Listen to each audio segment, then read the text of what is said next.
Beleza. Então, olha só. Os direitos Pergunta, políticos... professora. Oi, pode falar. Antes de você começar, tem uma pergunta no chat aí. Pergunta no chat. Você enviou a matéria em PDF ou somente as aulas pelo YouTube? Bruna, eu mandei os slides em PDF, tá? Mandei no grupo na sexta-feira, né? Terça-feira, semana passada, eu mandei todos os slides de até então, tá? E aí, de tempos em tempos, eu vou mandando para vocês, porque o pessoal pediu, né, que eu mandasse em PDF, em vez de só disponibilizar link, essas coisas, aí eu mandei, tá bom? Beleza, vamos lá. Então, pessoal, direitos políticos, só uma coisa. Uma espécie, são espécies de direito fundamental, né? Então, assim, igual a gente fala dos direitos e garantias fundamentais, que está lá na Constituição Federal, então a gente tem o capítulo 1 da Constituição, fala de direitos e fundamentais individuais, coletivos, depois a gente vai ter os direitos sociais, a nacionalidade e os direitos políticos. Então, uma das partes aí que a gente pode entender que os direitos políticos, eles possuem uma natureza jurídica, não somente constitucional, mas de direito fundamental. Aquilo que todo brasileiro, né, aquilo que todo cidadão brasileiro precisa ter. Vocês imaginam um cidadão brasileiro impedido ou restrito aí de um direito político? Isso significa muito, né? Então, observem que os direitos políticos, eles vão não na mesma proporção que os direitos individuais, mas... Até a juíza do TRF4 está aqui. Quem é a juíza do TRF4 aqui na aula? É eu mesma. É mesmo? Quem que é? Eu não estou vendo o nome. Quem que é?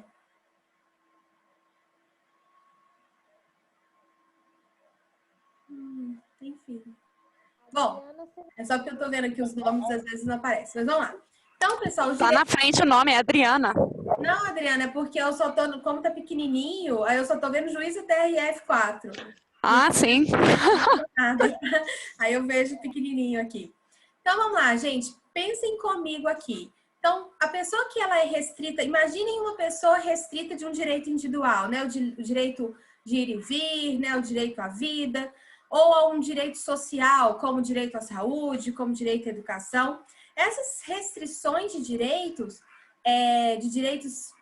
basicamente fundamentais, também se admite em relação aos direitos políticos, né? É uma hipótese prevista na própria Constituição Federal. No entanto, a gente tem que entender como é a forma de restringir esses direitos políticos, né? Então, a gente teria aqui 4 institutos possíveis desses direitos políticos serem restritos. Então, só falando aqui: cassação de direitos políticos, perda dos direitos políticos, suspensão dos direitos políticos e as inelegibilidades, ok? Lembrando que inelegibilidades nós já vimos, tá? Matamos aí na última aula, falamos de todas as hipóteses de inelegibilidade. Minto, tá, gente? Falamos de quase todas as hipóteses de inelegibilidade. 2 eu deixei para o pessoal que vai fazer o trabalho, tá? Que são inelegibilidades não constitucionais, infraconstitucionais. Combinado? Então, inelegibilidade já vimos. E a outra coisa que eu acho que é importante dizer é que no próprio artigo 15 da Constituição Federal, lembrando aí que a gente matou o artigo 14 da Constituição, a gente falou exaustivamente tudo, né? Todos os parágrafos, todos os incisos, tudo. O próprio artigo 15, ele veda a cassação de direitos políticos. Então, recapitulando, teriam 4 formas de restringir os direitos políticos, ok? 4 institutos diferentes: cassação, perda, suspensão e inelegibilidade. A inelegibilidade a gente já viu, matamos.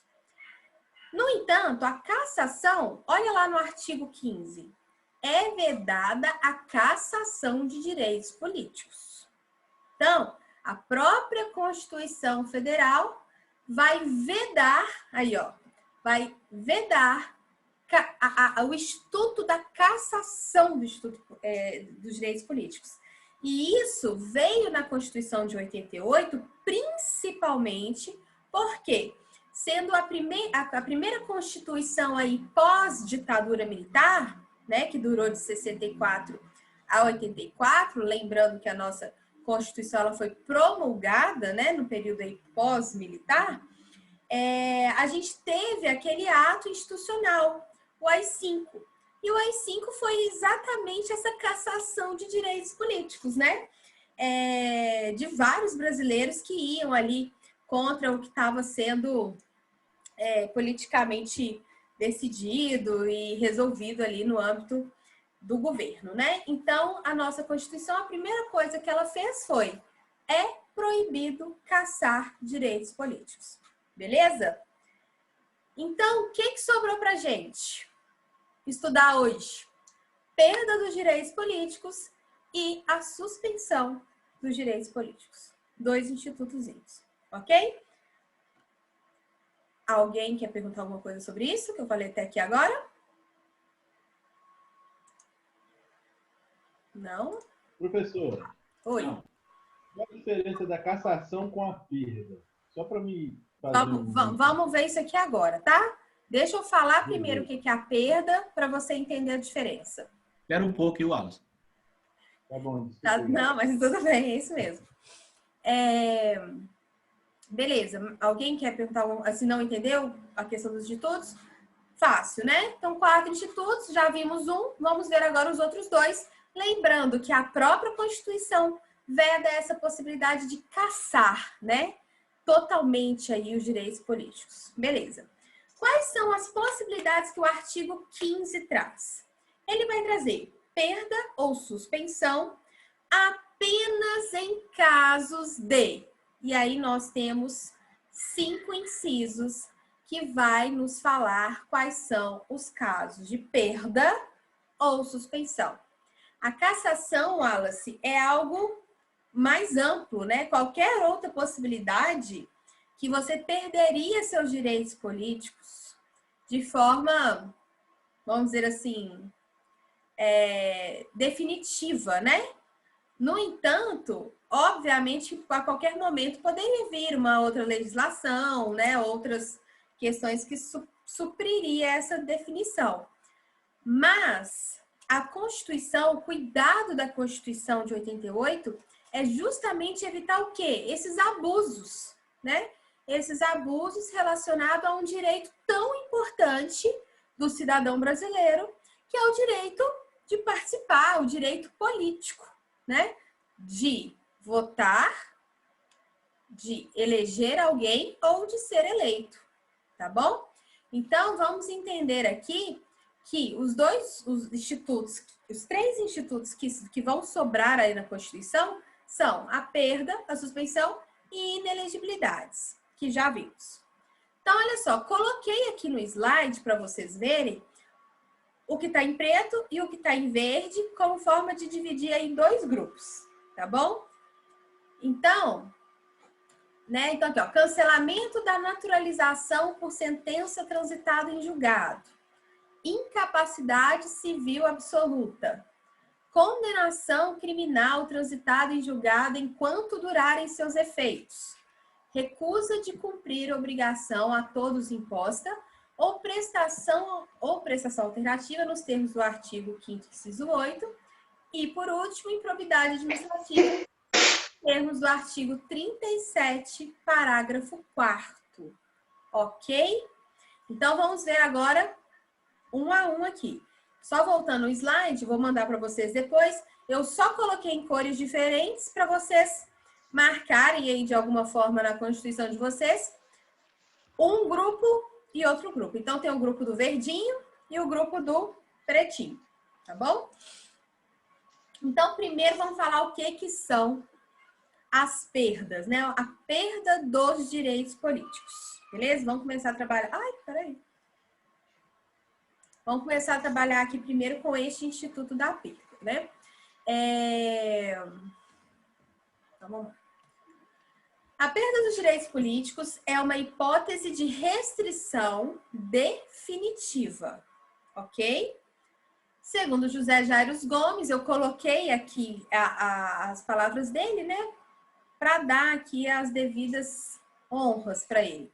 Perder é deixar de ter, deixar de possuir, deixar de deter ou deixar de gozar algo. É ficar privado, né? Então, só se perde aquilo que você tem, ok? Então, para eu perder alguma coisa, eu tenho que ter alguma coisa, tá? Então, a ideia de perda vai definir uma longevidade, né? Definitivo, uma decisão definitiva aí, de forma permanente. Enquanto a suspensão, pelo próprio nome diz, né? Eu acho que é fácil a gente entender que a suspensão ela vai ser ligada a uma ideia mais temporal. Então, a partir disso, a gente pega aí os incisos de incapacidade, de cancelamento de naturalização, condenação criminal, recusa de cumprir alguma obrigação, improbidade administrativa, a gente já consegue meio perceber o que é uma perda e o que é uma suspensão, tá? Então, vamos começar aqui do início, né? Vamos falar primeiro aqui do cancelamento da naturalização por sentença transitada em julgada, né? Em julgado, desculpa. A naturalização, lembrem-se, né? Naturalização, a gente já falou quem são as pessoas que podem votar, né? A gente já falou um pouquinho aí que estrangeiros não votam. Vocês lembram disso? Então, qual que é essa hipótese, né? Essa aqui é uma hipótese lógica de perda dos direitos políticos. Por quê? Porque se ser brasileiro é um pressuposto para eu exercer os meus direitos de cidadão, né? Inclusive, na própria Constituição, nós vimos que estrangeiro, né, não pode votar. O estrangeiro único, a única exceção seria Portugal, mas em regra, né, o estrangeiro não poderia votar porque ele não é brasileiro. Então, é uma hipótese lógica de se eu cancelo a naturalização como brasileira, eu também vou, consequentemente, perder o meu direito de votar, de exercer os direitos políticos aqui no Brasil, tá? Então, é uma perda da nacionalidade brasileira, ok? Porque é uma condição, né? Ser cidadão precisa necessariamente que a pessoa tenha nacionalidade brasileira. Observem, eu posso ser brasileira nata e posso ser brasileira naturalizada, tá? Então, independente disso, eu estou falando da perda dessa manutenção, né? Da minha naturalização, da minha naturalidade brasileira. Pode falar, Ari. Eu não sei se essa questão cai muito na OAB, mas em concursos... Em direito, em direito internacional, né? Às vezes não é que tá ligado, ou constitucional também, né?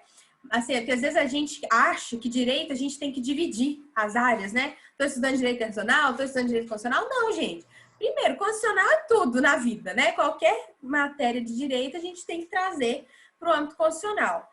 E sim, pergunta-se muito sobre isso, né? Então, lembrem-se disso, né? A perda da naturalização brasileira e, óbvio, transitada em julgado, né, gente? Não é algo que está para decidir, tá?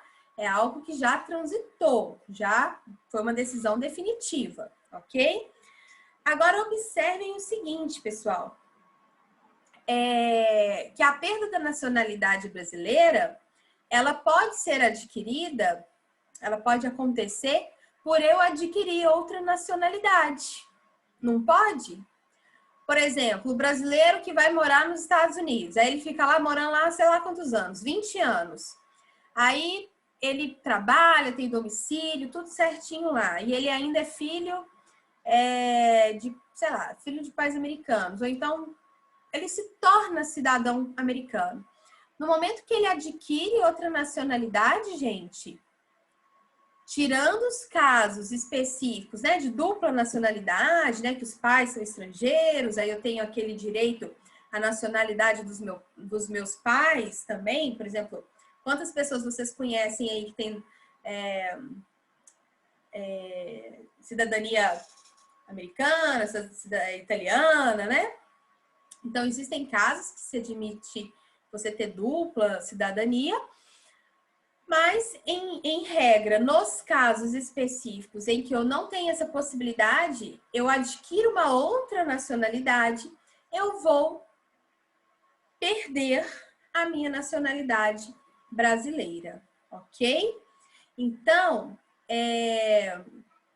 observem aqui que esse artigo 15, ele vai estar se referindo, até coloquei aqui, ó, ele vai estar se referindo ao artigo 12, parágrafo 4º, inciso 2º, tá? Então, coloquem essa observação aí, que esse inciso, ele, na verdade, ele está falando... Tô vendo meu filho chorando, que dó. Da perda da nacionalidade brasileira por aquisição de outra nacionalidade. Onde vai estar isso? Lá no artigo 12, parágrafo 4º, inciso 2º. Ok? Então, aí vocês marquem, dá uma analisada aí. Porque essa norma legal, então, ela vai o quê? Declarar a perda da nacionalidade brasileira de forma administrativa, né? Quando a pessoa voluntariamente vai e quer adquirir, e claro, tem os requisitos para essa aquisição de outra nacionalidade, né? É uma naturalização que a gente chama de naturalização voluntária. Combinado? Como consequência dessa alteração, a gente vai, então, perder os direitos políticos brasileiros. Ok? É uma condição jurídica que não tem como se manter se eu perco a minha nacionalidade. É uma questão meio óbvia, né? Ok, gente? Então, coloquei aqui, desculpa, eu não mostrei antes, mas está lá o artigo 12, o parágrafo 4º, inciso 2º. Adquirir outra nacionalidade por naturalização voluntária. Ok? Beleza? Agora, só para responder a dúvida, que às vezes alguns de vocês vão ter. Olhem lá a linha A. Adquirir outra nacionalidade, salvo nos casos de reconhecimento de nacionalidade originária pela lei estrangeira, tá? Ou de imposição de naturalização pela norma estrangeira ao brasileiro residente em estágio estrangeiro como condição para permanência em seu território ou para o exercício de direitos civis. Então, observem que não é só o cara que mora nos Estados Unidos, obrigatoriamente ele está perdendo a nacionalidade brasileira, não, né, gente? Observem que é uma questão voluntária, não é por regra, né? Voluntariamente eu não quero mais ser brasileiro e vou adquirir apenas essa outra nacionalidade, tá bom? Continuando, é o mesmo slide, tá? Continuando aqui, só mudou o slide. Recusa de cumprir obrigação a todos imposta ou prestação alternativa, nos termos do artigo 5º, inciso 8º. E aí eu coloquei aqui o inciso 8º. Ninguém será privado de direitos, né, de nenhum direito, por motivos de crenças religiosas ou convicções filosóficas ou políticas, salvo se as invocar para eximir-se de obrigação legal a todos imposta e recusar-se a cumprir prestação alternativa fixada em lei. Professor, Vamos lá. isso aí é o que eles chamam de escusa de consciência? Sim, né? Então, a pessoa que eventualmente não pode exercer atividades ao sábado, né? Como que ela vai exercer direitos que eventualmente lhe sejam obrigatórios no sábado, sendo que a crença religiosa dela ali impede ela para fazer isso, tá? No exército, por exemplo, em pegar em arma, Eu não entendi aí o que você falou no início. Repete, por favor. no exército, por exemplo, Hum. por crença, ela pode escolher não pegar em arma e prestar uma prestação alternativa de trabalhar administrativamente, por exemplo. Agora, Igor, por exemplo, imagina essa pessoa aí que também se nega a prestar essa obrigação alternativa. Bota pra fora. Então, aí, Tipo isso.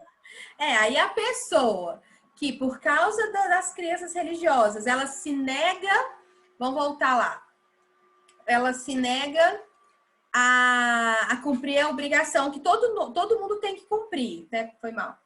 Mas ela também se nega a cumprir essa prestação alternativa, aí o que vai acontecer com ela? Perda dos direitos políticos, tá? Porque aí também é demais, né? Eu tô dando aí dupla chance. Opa! Então, observem aqui, a Constituição Federal, ela vai garantir, sim, que a pessoa, ela tenha as suas escusas religiosas, filosóficas, né? Qualquer questão. No entanto, esse direito, ele tem uma alternativa, uma prestação alternativa. Ou você cumpre todas as obrigações legais que são impostas para todos os brasileiros, e caso, por alguma razão, você não possa fazer isso por suas convicções, então você tem que efetuar obrigatoriamente uma prestação alternativa. Essa prestação alternativa, ela é obrigatória. Então, se a gente analisar esse inciso, né, a gente poderia entender que gente, cuidado com isso, porque isso aparece de alguma forma em algumas questões, né? A gente poderia ler de cara e concluir o quê? Que a mera recusa do cumprimento dessa obrigação legal a todos impostas já daria a perda do direito político. Mas não é isso que está falando. Está falando o quê?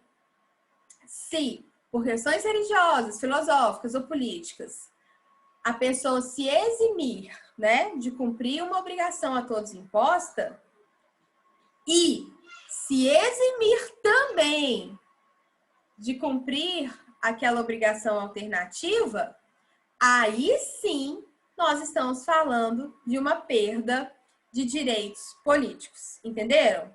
Não é só uma coisa, a pessoa fala, nossa, pessoa, então, com a quantidade de pessoas que por questões de crenças perdem direitos políticos, né? Não. Quem vai perder os direitos políticos aqui vai ser quem, gente? Quem se excusar-se de cumprir as prestações alternativas, ok? Só para ficar bem claro isso aí. Então, cuidado, né? Porque às vezes a gente acha assim, uma coisa ou outra, as duas daria perda aí do direito. Mas não. Se, além do direito da obrigação imposta a todos, a pessoa se eximir de cumprir a obrigação alternativa, aí sim, aí ela perderia, tá? Não é apenas o direito da escusa de consciência, porque se a gente pensar dessa forma, a escusa de consciência, então, não seria um direito, né? Se a pessoa, ao exercer a escusa de consciência, perdesse direitos políticos, então isso aí deixaria de ser direito, tá? Então, tem que ter as duas recusas. Combinado? Cuidado para não acharem que é uma só. A pessoa recusa o cumprimento da obrigação legal e depois ela se recusa ao cumprimento da obrigação alternativa, tá bom? Então, essa hipótese aí específica, existem até alguns autores que vai ter uma divergência aí, se seria caso realmente de restrição de direito, de perda ou de suspensão, tá? Mas a perda dos direitos políticos é a dominação no ramo, assim. A maioria dos autores vão entender que recusar-se a essas duas hipóteses geraria a perda, tá? Dos direitos políticos, ok? E apenas muitos poucos autores vão falar de suspensão, tá? mas é só porque eu quero deixar claro que existe isso, porque às vezes vocês vão ler alguma coisa nesse sentido, e então existem aí doutrinariamente 2 posicionamentos, ok? Passando aí para a suspensão. Então, como o próprio nome fala, olha só, se perda é deixar de ter aquilo que eu tenho, algo definitivo, a suspensão ela é uma restrição temporária. Eu acho que fica bem fácil de entender isso. Aí eu vou pedir licença para ler uma citação de um autor, que é o Dirley da Cunha Júnior, que ele fala o seguinte, tá? Ele vai distinguir, tá? A perda e a suspensão da seguinte forma. Deixa eu ver se eu coloquei. Coloquei não, né? Distingue-se a perda e a suspensão dos direitos políticos. A perda, como eu já disse para vocês, é a privação definitiva e permanente. Enquanto a suspensão vai ser uma privação temporária. Não tem dúvida aqui. Então, cuidado, aí voltando aí a pergunta, acho que do Wallace, né? Não se confundem perda e suspensão dos direitos políticos com a cassação dos direitos políticos, ok? Perda e suspensão são privações que estão autorizadas na Constituição Federal. Cassação, não, a gente já falou. Então, as perdas e suspensões estão ali, naqueles incisos. Explicitamente, é um rol taxativo, não é um rol meramente exemplificativo, é um rol taxativo das únicas e possíveis hipóteses que vão gerar perda ou suspensão, ok? Mas não pode ocorrer cassação. Falamos isso, né? Qual que é a diferença dessa palavra cassação em relação à perda, Wallace? A cassação dos direitos políticos, ela é uma privação abusiva, tá? É como se fosse por determinação abusiva de alguma autoridade. É um desamparo. Enquanto eu, brasileira, tenho acesso à Constituição Federal e sei que, se acontecer uma dessas hipóteses, eu tenho os meus direitos políticos suspensos ou perdidos, né? O contrário, a cassação é uma hipótese que vem de um abuso, né?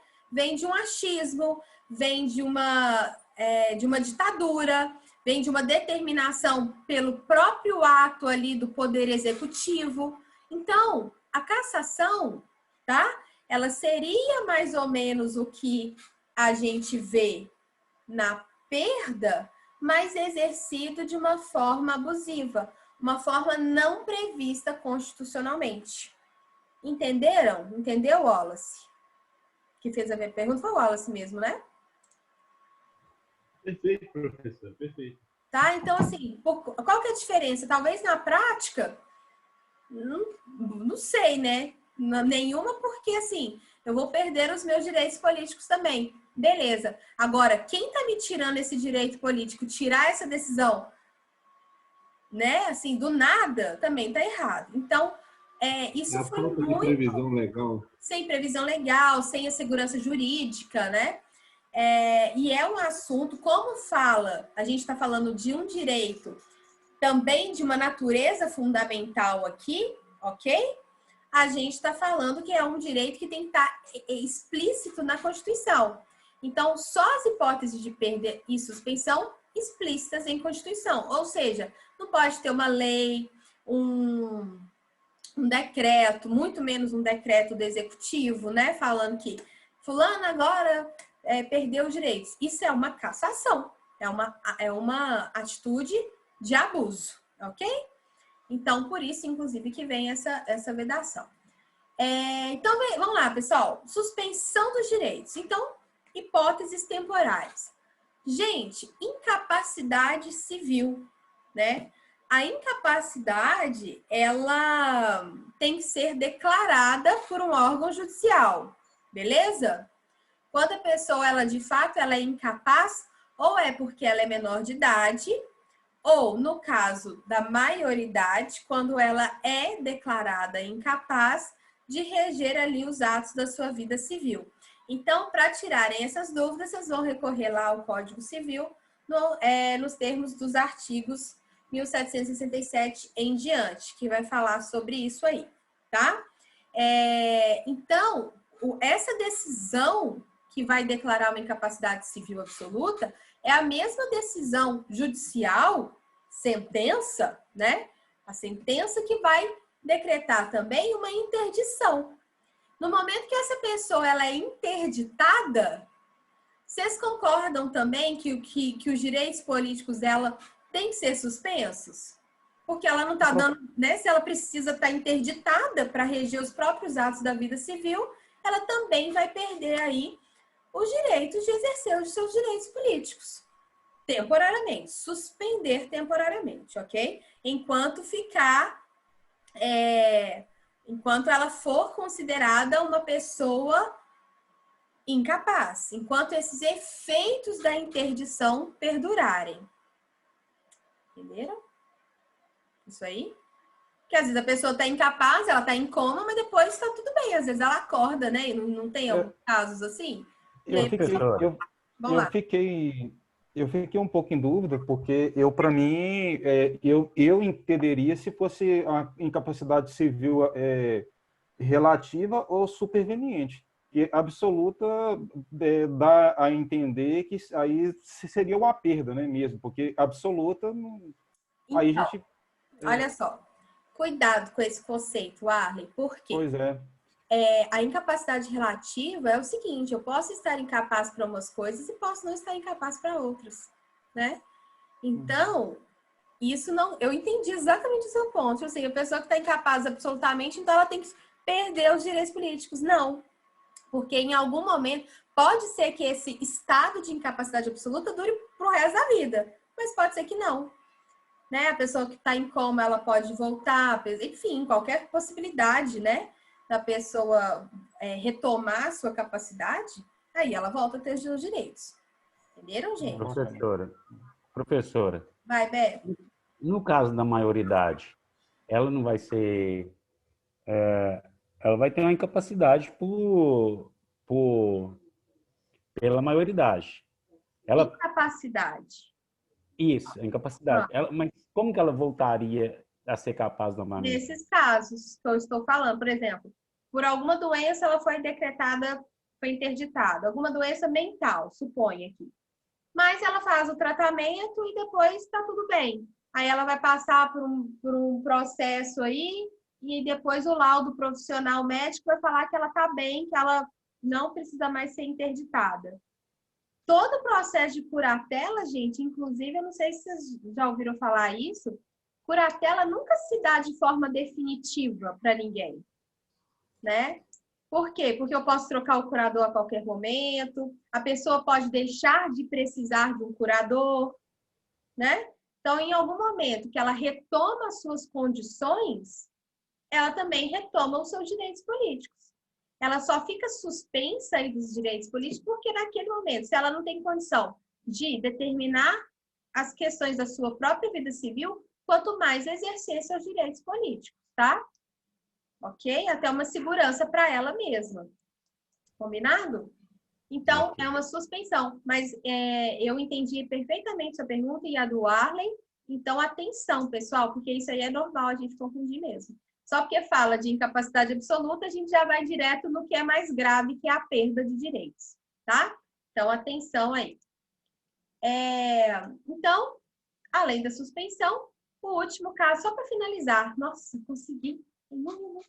Condenação criminal transitada em julgado, né? Enquanto durarem os seus efeitos, tá? Então, aqueles cidadãos que foram condenados pela prática de algum determinado crime, a partir do trânsito em julgado da sentença, ok? Não é durante o processo, não é só porque o cara está preso, não é isso. É quando transita em julgado. Acabou, não tem recurso, não tem mais nada em julgamento. Aí os seus direitos políticos, eles também vão ser suspensos de forma automática e aí ele vai perdurar por todo o período de cumprimento da pena, ok? até a... Todo crime, professor? Como é que é, Igor? Desculpa. Qualquer tipo de crime? Então, olha só. Aqui é sentenças criminais transitadas em julgado. O que eu ia falar antes, Igor, é o seguinte, cuidado. Não é só em decorrência de prisão. Ah, porque o cara tá preso, aí ele perde os direitos políticos. Não é por isso, tá? Observem aqui que não importa a classificação do crime, tá? Não importa se é culposo ou se é doloso. Isso aí são coisas importantes.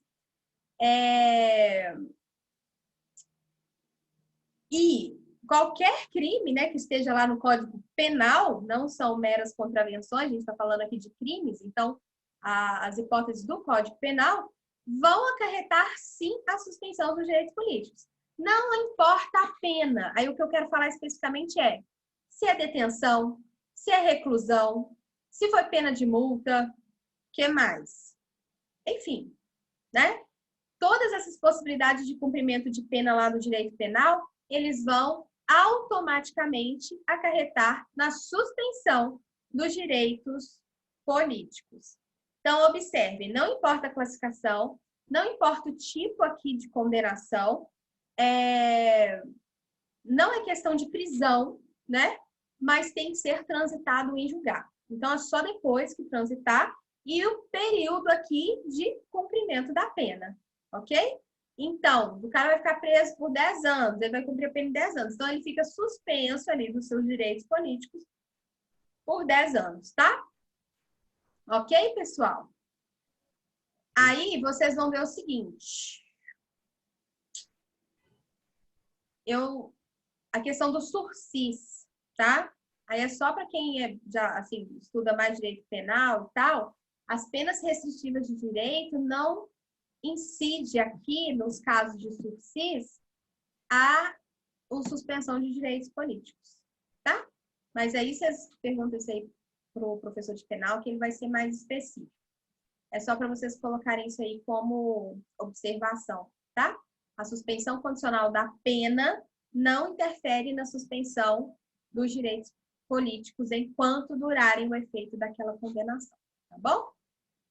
Então, na prática, se o cara teve uma pena de 10 anos, enquanto ele cumprir a pena, ele perde direito político. Isso. Depois do cumprimento, acabou, voltamos a viver normalmente. Estamos zerados com a nossa obrigação ao Estado. Beleza? Beleza. Ok?